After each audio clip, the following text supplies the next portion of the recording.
قضية الشعب العربي الفلسطيني موقف ثابت ولن يتغير، وملتزمون بكل ما اتخذته المؤتمرات العربية من القرارات إزاء هذه القضية، وإننا جزء من أمتنا العربية والإسلامية، قضاياها قضايانا وقضايانا قضاياها، ونحن سلم لمن سالمها وحرب على من يحاربها.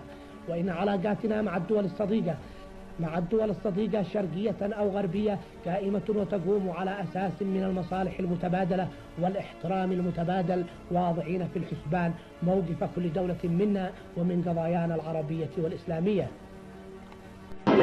نحن مع شعبنا في فلسطين ومع انتفاضة فلسطين وضد الإرهاب الصهيوني حتى يتحقق الاستقلال للشعب الفلسطيني، حتى يتحقق الاستقلال للشعب الفلسطيني. قضية فلسطين وهي قضية القضايا وهي الهم الرئيسي للوطن العربي.